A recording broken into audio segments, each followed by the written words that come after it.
பிறந்தாருன்னு கிடையாது, அவர் உலகத்தில் இருக்கிற எல்லாருக்காகவும் பிறந்திருக்கிறார். வாசிக்கலாம். ஒரு 7 காரியங்களை நாங்களே எல்லாருமே நிறைய வசனங்கள் சொல்லியிருப்பாங்க. இன்னைக்கு ஏன் ஏசப்பா பிறந்தாரு, அவர் பிறந்ததன் நோக்கத்தை நிறைவேற்றிட்டாரு. இன்னைக்கு நீயும் நானும் பிறந்திருக்கிறோம். நமக்கு இவ்வளவு வயசாகுது, 30 வயசாகுது, 40, 50, 60 கூட ஆகுது. ஆனா நாம பிறந்ததன் நோக்கத்தை நாம நிறைவேற்றி இருக்கிறோம். வாசிக்கலாம். 1 தீமோத்தேயு புஸ்தகம் 1ஆம் அதிகாரம் 15வது வசனம். இயேசு கிறிஸ்து ஏன் உலகத்திற்கு வந்தார்? 1 தீமோத்தேயு 1:15. பாவிகளை ரட்சிக்க கிறிஸ்து இயேசு உலகத்தில் வந்தார் என்கிற வார்த்தை உண்மையும் எல்லா அங்கீகரிப்புக்கும் பாத்திரமானது. அவர்கள் பிரதான பாவினார். அப்போஸ்தலனாகிய பவுல் சொல்றாரு, நான் ஒரு பாவி, பாவிகளை ரட்சிக்கும்படியாய் கிறிஸ்து இயேசு எதுக்கு வந்தாரா? உலகத்தில் வந்தார். அல்லேலூயா. நாம கூட ஒரு காலத்துல உடையான சேர்ச்சில இருந்தோம், விக்கிரக ஆராதனையில இருந்தோம்.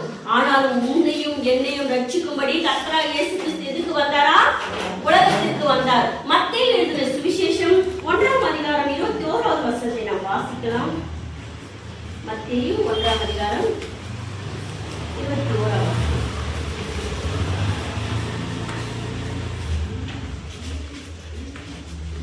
அவள் ஒரு குமாரனை பெறுவாள். அவருக்கு இயேசு என்று பெயரிடுவாயாக. ஏனெனில் அவர் தமது ஜனங்களின்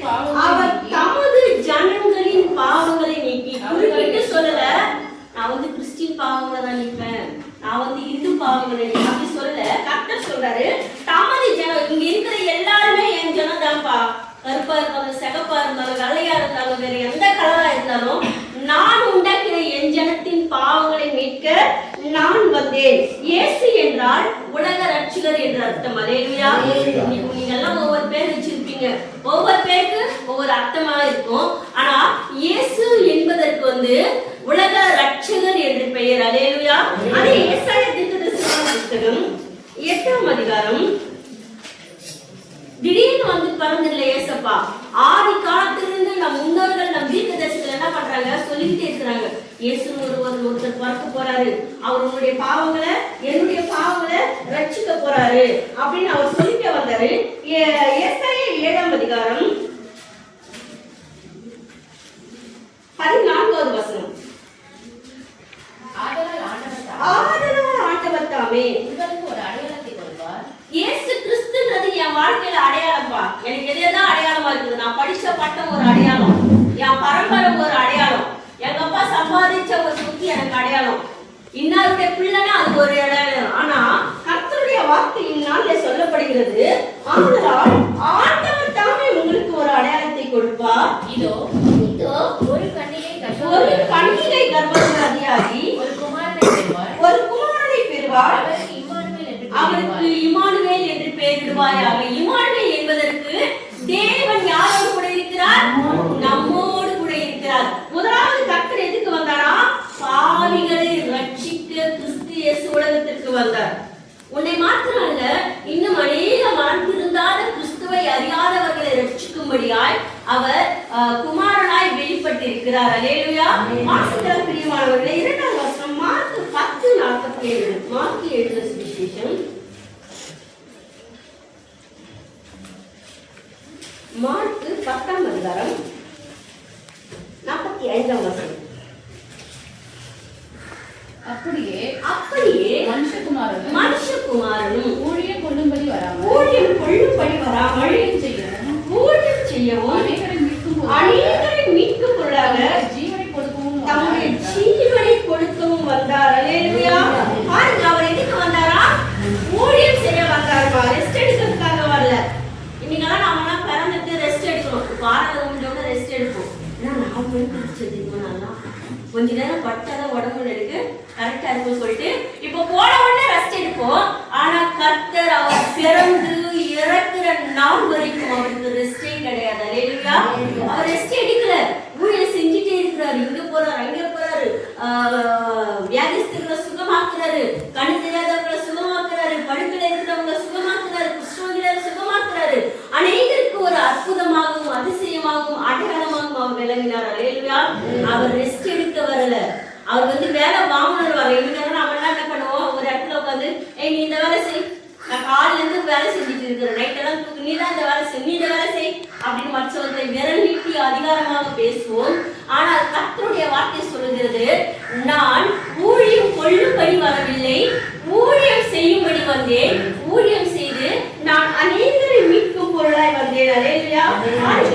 அப்படியே மனுஷகுமாரனும் ஊழியம் கொள்ளும்படி வராமல் ஊழியம் செய்யவும் அநேகரை மீட்கும் பொருளாக தம்முடைய ஜீவனையும் கொடுக்க வந்தார். அல்லேலூயா. பாருங்க, நம்மளுக்கு ஏதாவது உடம்பு சரியில்லை, டாக்டர் வந்து நீ குறிப்பிட்டு இந்த நாள்ல இறந்துடுவேன்னா நம்மளுக்கு என்ன தூக்கமா வரும்? ஐயோ பிள்ளைய கடை செய்யலையே, இன்னும் நான் செய்ய வேண்டிய கடமை செய்யலையே, வாழ்நாளை எண்ணிக்கிட்டு இருக்கிறோமே அப்படின்னு சொல்லிட்டு நம்ம உயிர் வேற நமக்கு பயம் வரும். வேண்டாத கடவுளெல்லாம் வேண்டுவோம், பார்க்காத டாக்டர்லாம் பார்ப்போம், யார் எதை சொன்னாலும் அதை செய்வோம். ஆனா இவர் பிறந்ததே மரிப்பதற்காக மட்டுமே தான். அல்லேலூயா. சாவை எதிர்நோக்கி பிறந்த ஒரு தேவன் யார் என்றால் அவர் இயேசு கிறிஸ்து மாத்திரமே. அல்லேலூயா. நீ உலகத்துல எத்தனையோ தெய்வம் இருக்கு, ஆனா அவங்களுக்கு எல்லாம் பிறப்பு கிடையாது. திடீர்னு கண்ணுல தோன்றேன்னு சொல்லுவாங்க, திடீர்னு மண்ணுல தோன்றேன்னு சொல்லுவாங்க, திடீர்னு நான் வந்து தூள்ல இருந்து வந்த சொல்லுவாங்க, நான் வந்து துரும்புல இருந்து வந்தேன்னு சொல்றாங்க. தூணிலையும் துரும்பிலும் இருக்கிற தேவன் நம்ம தேவன் கிடையாது. இது தூண் இதுல இருக்குதான்னு பாருங்க, கிடையாது. உன் உள்ளத்தில் வாசம் பண்ணும்படி அவர் வந்தார். இன்னைக்கு இயேசு கிறிஸ்து பிறந்தார் என்றத உலகமே ஒத்துக்குதுமா. உலக வரலாற்றில் எழுதப்பட்டிருக்கிறது. ஒரு ஹிஸ்டரி புத்தகம் எடுத்தா கூட கிமு இந்த நூற்றாண்டுக்கு பிற்பாடு, கிபி இந்த நூற்றாண்டுக்கு பிற்பாடு, கிமு என்றால் கிறிஸ்து பிறப்பதற்கு முன், கிபி என்றால் கிறிஸ்து பிறந்ததற்கு பின். உலகமே அங்கீகரிக்குதுப்பா. எப்பேற்பட்ட படிச்சவர்களா இருந்தாலும் இது இல்லாம ஒண்ணுமே கிடையாது.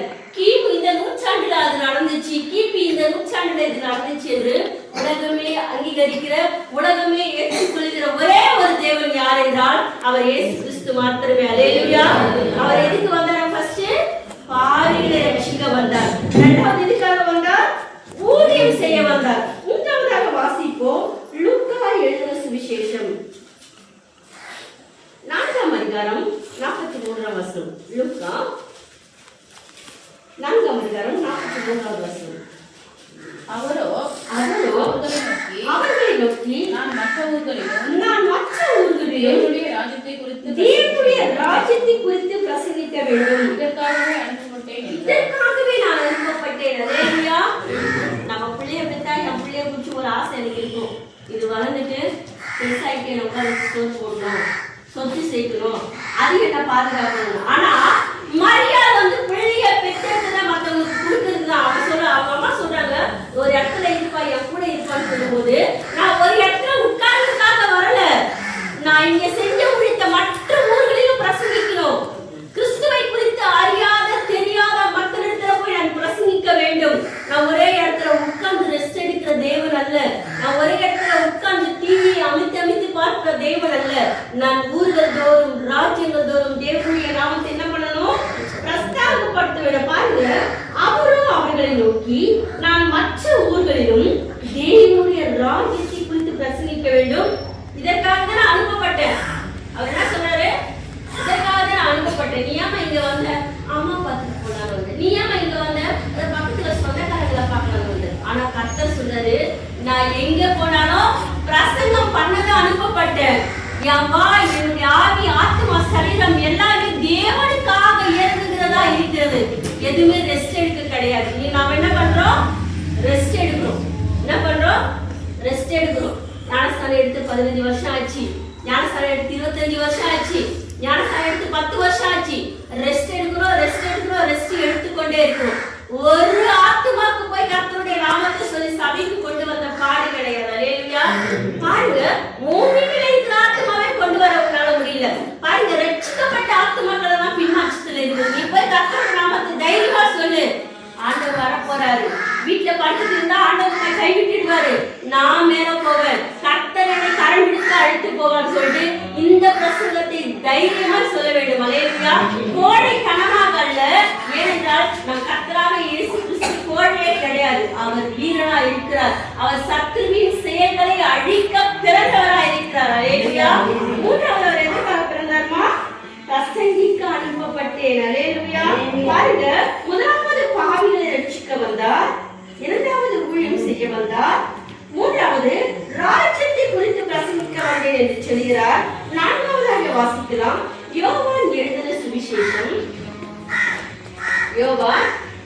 அல்லேலூயா அல்லேலூயா. அல்லேலூயா யோவான் 6ஆம் அதிகாரம் அல்லேலூயா சொல்றவங்க யாரும் இருக்கிறாங்களோ யோவான் 6ஆம் அதிகாரம் 38வது வசனம் யோவான் 6ஆம் அதிகாரம் என் சித்தத்தின்படி அல்ல, என்னுடைய சித்தத்தின்படி அல்ல என்னை என்னை அனுப்பினவருடைய சித்தத்தின்படி அனுப்பினவருடைய சித்தத்தை செய்யவே நான் வானத்திலிருந்து திரும்பி வந்தேன். எங்க இறங்கி வந்தாரா? வானத்திலிருந்து வந்திருக்கிறாராம். அவர் பரிசுத்த ஆவியானவரா இருக்கிறார். அவர் பரலோகத்திலே வாசம் செய்கிற தேவனா இருக்கிறார். கர்த்தருடைய வார்த்தை சொல்லப்படுகிறது, வானம் எனக்கு சிங்காசனம், பூமி எனக்கு பாதபடி. அப்போ வானத்திலிருந்து இறங்கி வந்திருக்கிறார். ஏன்னா பிதா ஒரு சித்தம் கொண்டிருக்கிறார். இன்னைக்கு உன்னை குறித்து என்ன சித்தம் வைத்திருக்கிறார்? ரட்சிக்கப்பட்டு இத்தனை வருஷம் ஆச்சு, நான் பிறந்து இன்னும் வருஷம் ஆச்சு, என் குடும்பத்துக்கே நான் வழிச்சிட்டு இருக்கிறேனே, என் குடும்பத்திற்காகவே பாடுபடுறேனே, என்னை கொண்டு தேவன் என்ன சித்தம் வச்சிருக்கிறார்? எனக்கு எப்போ எது வரும், எப்போ எது நடக்கும் தெரியாது. ஆனா என்ன கொண்டு தேவன் என்ன சித்தம் வச்சிரு நீ கேட்கணும். இந்த ஏசப்பாவுடைய பக்தி அதுமா நீ கேட்கணும். ஆண்டவரே, நீர் வந்த கடமையை கரெக்டாக நிறைவேற்றி விட்டீர், நான் பிறந்த கடமை இன்னும் நிறைவேற்றலையே ஏசப்பா. நான் இன்னும் பிறந்த என் தலைமையில எத்தனை வயசு இருக்குது, இன்னும் தேவனுடைய சித்தத்தை நான் அறிந்து கொள்ளவில்லை. நான் சுயநலமான ஒரு வாழ்க்கையை வாழ்ந்து கொண்டிருக்கிறேன், சுயநலமாக ஓடுகிறேன். என் குடும்பம், என் பிள்ளை சம்பாதிக்கணும், சொத்து சேர்க்கணும், சொந்தக்காரங்க மத்தியில கௌரவமா வாழணும், தலையிலிருந்து வாழணும். அவங்க 5 சவரம் வச்சிருக்கிறாங்க, நான் 10 சவரம் சேர்க்கணும் சொல்லிட்டு உலகத்திற்குரிய காரியங்களை யோசிக்கிறார்கள். இதெல்லாம் யார் யோசிப்பாங்க? அஞ்ஞானிகள் தான் உலகத்திற்குரிய காரியங்களை நேசிக்கிறார்கள், அவற்றை தேடி ஓடுகிறார்கள். ஆனால் தேவனுடைய நாமம் தரிக்கப்பட்ட நீயும் நாம என்ன செய்யணும்? திறப்பில என்று இந்த ஆத்மா அழிந்து போது இது எப்படி ரட்சிக்கப்படணும், எப்படி முழங்கால் போடணும், எப்படி உபவாசம் இருக்கணும், எப்படி தேவனுடைய ராஜ்யத்தை சொல்ல வேண்டும் என்று யோசிக்க வேண்டும். கர்த்தராகிய இயேசு கிறிஸ்து பிறந்த சித்தத்தை அவர் சொன்னாரு, என் சித்தம் அல்ல, அவருடைய என்னை அனுப்பினவருடைய பிதாவின் சித்தத்தை செய்ய நான் வந்தேன். இன்னைக்கு நீ ஏதாவது யோசிக்கிறியா? ஏசப்பா என்ன பறக்க வச்சுட்டாரு, நான் எதை செய்யணும்னு என்னைக்காவது கேட்டிருக்கிறியா? கேட்கலனாலும் பரவாயில்ல. இந்த 2025 கர்த்தருடைய வார்த்தை வருகிறது. தேவன் கர்த்தராகிய இயேசு கிறிஸ்து அவருடைய சித்தத்தை செய்து முடித்தது போல உன்னை கொண்டு என்ன சித்தம் வைத்திருக்கிறார்? உன்னை கொண்டு சபையில ஏதோ ஒரு காரியத்தை நிறைவேற்றணும்னு நினைக்கிறாரு. உன்னை கொண்டு இந்த சபையில ஏதோ ஒரு ஊழியத்தை கட்டணும்னு நினைக்கிறாரு. அந்த கட்டணம் நினைக்கிற காரியத்துக்கு நீங்கள் விட்டு கொடுங்க. அல்லேலூயா. நீங்கள் பறவை போல் பறந்து போகாதபடிக்கு கரெக்டா ஒரு கோதுமை மணியை போல என்ன பண்ணணும்? நிலைத்து நிற்க வேண்டுமா? கடநாட்கள் தான் சொன்னோம், வாங்க இது ஏன் சபை, இந்த சபைக்கு நான் தூணா இருக்கிறேன் என்று எல்லாரும் செவுச்சு மேல கை வச்சு பண்ணாங்க. பாருங்க, இன்னைக்கு நிறைய தூண்கள் வீட்டுல தூங்கி கொண்டிருக்கிறது. இன்னைக்கு நிறைய தூண்கள் வீட்டுல ரெஸ்ட் ஆகி கொண்டிருக்கிறது. எப்பயோ கார்த்திகை அண்ணாமலை தீபம் எங்கேயோ ஏத்துறான், இவங்க குடும்பமா போறாங்க, குளிச்சுட்டு குழந்தையெல்லாம் இழுத்துட்டு போகுது, பிளாட்ஃபார்ம்ல படுக்கிறாங்க. அந்த கல்லையும் மண்ணையும் தரிசிக்க பிளாட்ஃபார்ம்ல படுக்கிறாங்க. இன்னைக்கு உங்களுக்கு அழகான சபையை கர்த்தர் கட்டி கொண்டிருக்கிறார். இன்னைக்கு சபைக்கு வராதபடி நீ வீட்டுல என்ன பண்ற? ரெஸ்ட் எடுக்கிற. இதுவா தேவனுடைய சித்தமா இருக்கிறது? தேவனுடைய சித்தத்தை நிறைவேற்ற உங்களை நீங்கள் கொஞ்சம் விட்டு கொடுங்க, கொஞ்சம் வளைந்து கொடுங்க. கர்த்தர் உங்களை ஆசீர்வதிப்பார். அடுத்தபடியா வாசிக்கலாம். 5வதாக எதற்காக இயேசு கிறிஸ்து வந்தார்? யோவான் எழுதின சுவிசேஷம் 18ஆம் அதிகாரம் 37வது வசனம். யோவான் எழுதின சுவிசேஷம் 18ஆம் அதிகாரம் 37. அப்பொழுது பிலாத்து அவரை நோக்கி, அப்படியானால் நீ ராஜாவோ என்றார். இயேசு பிரதித்திரமாக, நீ சொல்றபடி நான் ராஜாதான். எதை குறித்து வந்தாரா? சத்தியத்தை. இந்த சத்தியத்தை சத்தியமா போதிக்கணும்பா. நீ வா சர்ச்சுக்கு வாங்க, புடவை தருவாங்க. நீ சர்ச்சுக்கு வாய, அங்க போனாலே ஐஸ்வர்யம் வரும். அப்படி கிடையாது. சபைக்கு வந்தா முதலாவது உன்னுடைய பாவம், சத்தியத்தை சத்தியமா சொல்லுங்க, முகஸ்துதியா பேசாதீங்க. அவங்க என்ன நினைப்பாங்களோ, நான் பேசினா எனக்கு பேசவே தெரியாது. பேசுகிறது நீங்கள் கிடையாது, சுத்த ஆவியானவர் உங்களிலிருந்து நீ நினைப்ப அவங்க என்னை விட ஞானவான்கள், என்னை விட படித்தவர்கள். அப்படி கிடையாது. கர்த்தர் உலகத்திலே ஞானவான்களை பைத்தியங்களாக்கும்படி பைத்தியங்களை தெரிந்து கொண்டிருக்கிறார். அல்லேலூயா. ஆண்டவர் சொல்றாரு, அவர் கேட்கிறார், நீ ராஜா? ஆமா, நான் ராஜாதான். இயேசுவை சொந்த ரட்சகராக ஏற்றுக்கொண்ட நாமெல்லாம் ஒண்ணுமே இல்லைனாலும் கூட நம்ம ராஜாவா தான் இருக்கிறோம். அல்லேலூயா. ஏனென்றால் அவர் ராஜாவா இருக்கிறார். இருக்கிறார். அவர் உலகத்திற்கு ஒளியா இருக்கிறார், உலகத்திற்கு ரட்சகரா இருக்கிறார். அவரை ஏற்றுக்கொண்டு அவருடைய பிள்ளைகளாக நாமும் எப்படி இருக்கணும்?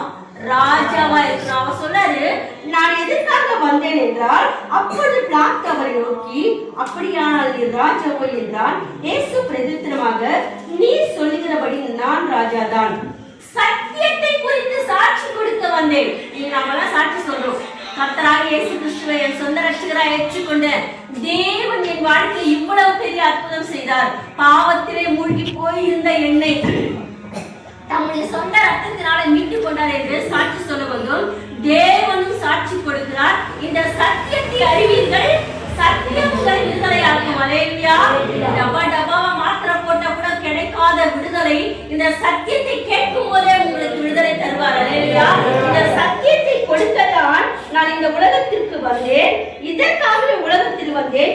சத்தியவான் எவனும் என் சத்தியம் கேட்கிறான். சத்தியத்தை கேட்கிற நீங்களாம் யாரா? சத்தியவான். நீங்களாம் சத்தியவதிகள். நீங்களாம் சாதாரணமானவங்க கிடையாது. நான் அடிக்கடி சொல்றேன், நீங்களாம் சாதாரணமானவங்க கிடையாது. நீங்களாம் சத்தியத்தை கேட்டு சத்தியத்தின்படி நடக்கிறதுனால் நீங்கள் எல்லாரும் சத்தியவான் சத்தியவதிகளா இருக்கிறீர்கள். அல்லேலூயா. எவ்வளவு அழகா சொன்னார் பாருங்க. இதற்காக தான் நான் உலகத்துக்கு வந்தேன். நான் இதுக்காக தான் வந்தேன். எங்க அம்மா அப்பா கூட ஜாலியா இருக்கவோ, என் தங்கச்சிங்களை பார்க்கவோ, என் குடும்பத்தை பார்க்கவோ, பார்த்து பீச்சில் சுத்தவோ நான் வரல. நான் சத்தியத்தை சொல்ல வந்தேன். என் மேல விழுந்த கடமை நான் சொல்லியே முடிப்பேன். இன்னைக்கு நீ எதுக்காக பிறந்திருக்கிற? சும்மா வந்துட்டு போறதுக்கு பிறந்திருக்கிறியா? கொஞ்சம் யோசனை பண்ணு.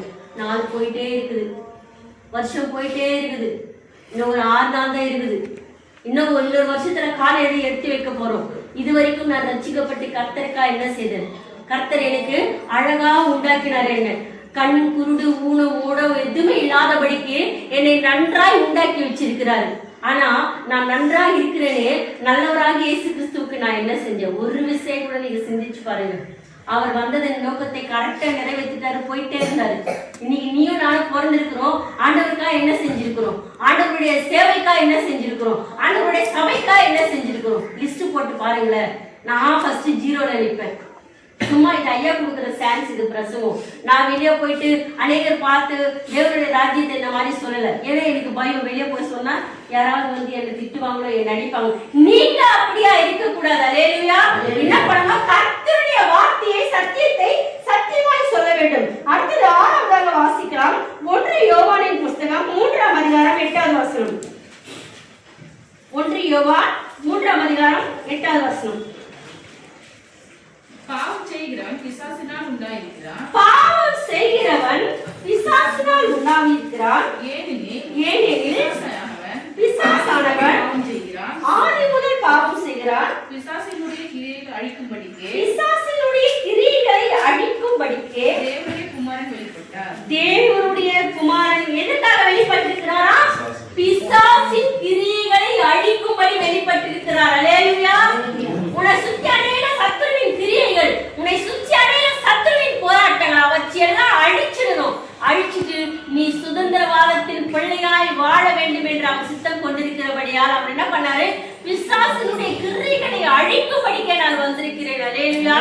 அவர் உன்னை வந்து அந்த பிசாசு உன்னை குடைச்சல் கொடுக்குறான், உன்னை தொந்தரவு பண்றான். நீ ஜபத்துக்கு போக கூடாது, நீ சத்தியத்தை நேசிக்க கூடாது, நீ உலக கவலையினால் அமிழ்ந்து போக வேண்டும், நீ இப்படியே அமிழ்ந்து போயிட்டு நரகத்துக்கு தள்ளப்பட வேண்டும், நீ பரலோகத்திற்கு பாத்திரவனாய் இருக்கக்கூடாது என்று உன்னை சுற்றி சுற்றி வருகிறான் அந்த சாத்தான். அந்த சாத்தானுடைய கிரியைகளை அழிக்கும்படிக்கே கர்த்தராகிய இயேசு கிறிஸ்து என்ன வந்தாரா? இந்த உலகத்திற்கு வந்தார். அல்லேலூயா. அடுத்து 7வதாக ஒரு காரியத்தை பார்க்கலாம். 3:16 யோவான் எழுதின சுவிசேஷம் 3ஆம் அதிகாரம் 16வது வசனம். யோவான் 3ஆம் அதிகாரம் 16வது வசனம்.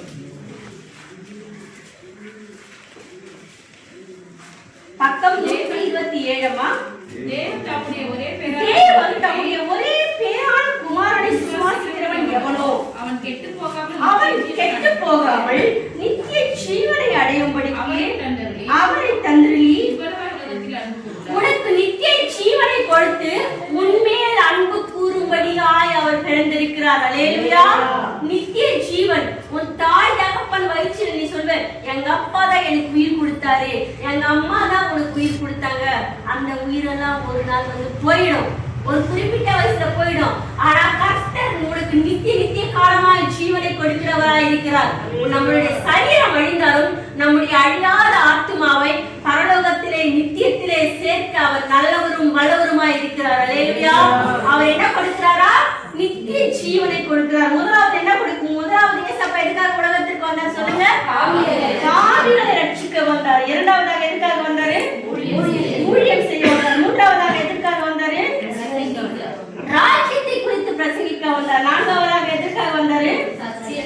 பிதாவின் சித்தத்தை செய்ய வந்தார். யோவான் 6:38ல பிதாவின் சித்தத்தை செய்ய வந்தார். ஐந்தாவது தான் சத்தியத்திற்கு சாட்சி கொடுக்க வந்தார். ஐந்தாவது எதுக்கு வந்தாரு? சத்தியத்திற்கு சாட்சி கொடுக்க வந்தார். ஆறாவது எதற்காக வந்தாரு? சாத்தானின் செயல்களை, பிசாசுடைய செயல்களை முறியடிக்கும்படியாக வந்தார். ஏழாவதாக எதுக்காக வந்தாரு? நித்திய ஜீவனை கொடுக்கும்படி வந்தார். அவர் வந்ததின் காரணத்தை 7 காரியங்களாய் பிரித்து இந்நாள் உங்களுக்கு சொல்லியிருக்கிறேன். ஆனால் நீங்கள் எதற்காக பிறந்திருக்கிறீர்கள்? நான் எதற்காக பிறந்திருக்கிறேன்? ஐயா எதுக்காக பிறந்திருக்கிறார்? நம்மள பிறந்ததின் நோக்கம் என்ன? எல்லாரும் போல சாப்பிட்டு நல்லா ஜாலியா இருந்துட்டு பிள்ளைகளுக்கு சொத்து சேர்த்துட்டு போறதுக்கா? அப்படி கிடையாது. நான் அங்க போனேன்னா என் தகப்பன் கையில கிரீடத்தை வச்சுட்டு, என்னை படைத்த என் பரமபிதா கையில கிரீடத்தை வச்சுட்டு என் தலையில கிரீடத்தை சூடணும். அடுத்தபடியா முத்துக்களை பறிக்க வேண்டும். வாப்பா என் புள்ள பாருங்களேன், என்னை ஏற்றுக்கொண்ட நாள் முதலா ஒவ்வொரு நாளும் ஒவ்வொருத்தருக்கு சுவிசேஷத்தை சொல்லி ரட்சிப்பின் வழியை காண்பித்தாங்க. இந்த ஆத்துமா இந்த பிள்ளையால தான் ரட்சிக்கப்பட்டுச்சு. இந்தப்பா ஒரு முத்து வச்சுக்கோ. இந்த ஆத்துமா இந்த பிள்ளையால தான் ரட்சிக்கப்பட்டுச்சு. இந்தப்பா இந்த நீ ஒரு முத்தை வச்சுக்கோ என்று பரலோகத்திலே என் கிரீடம் முத்துக்களால் ஜொலிக்க வேண்டும். அல்லேலூயா. நம்ம எல்லாரும் ஒரு தீர்மானம் எடுப்போமா? அவர் பிறந்தாரு, வந்தாரு, ஊழியம் செஞ்சாரு, மறிச்சிட்டாரு, சத்துருவின் செயல்களை அழிச்சிட்டாரு. இன்னைக்கு நான் பிறந்திருக்கிறேன், வளர்ந்திருக்கிறேன். நான் என்ன செஞ்சிருக்கிறேன்? என் குடும்பத்திற்கு செஞ்சிருக்கிறேன், என் புருஷனுக்கு செஞ்சிருக்கிறேன், என் சொந்தக்காரங்களுக்கு செஞ்சிருக்கிறேன். கடனோ உடனோ வாங்கி ஒரு விசேஷம் சொல்லுவாங்க, என் சொந்தக்காரங்களுக்கு சீர் எடுத்துன்னு போயிருக்கிறேன். நான் அசிங்கப்பட்டாலும் என் பிள்ளைக்கு அசிங்கப்படாம வாழன்னு சொல்லிட்டு நான் 4 வீட்டுல 10 பாத்திரத்தை ஏற்றி என் பிள்ளைகளை வளர்த்துருக்கிறேன். இன்னைக்கு குடும்பத்திற்காக எல்லாவற்றுக்காக உழைச்சு கர்த்தருக்காக நான் என்ன செஞ்சிருக்கிறேன்? ஒரு செயலோட கண்களை மூடி நாம செபிக்கலாமா? அவருடைய பிறந்த நாளிலே நம்மளை நாமளே ஒரு கேள்வி கேட்கலாமா? கண்களை மூடி நான் என்ன செஞ்சிருக்கிறேன் கேள்வி கேட்டாதான் பதில் பெருக்கும்.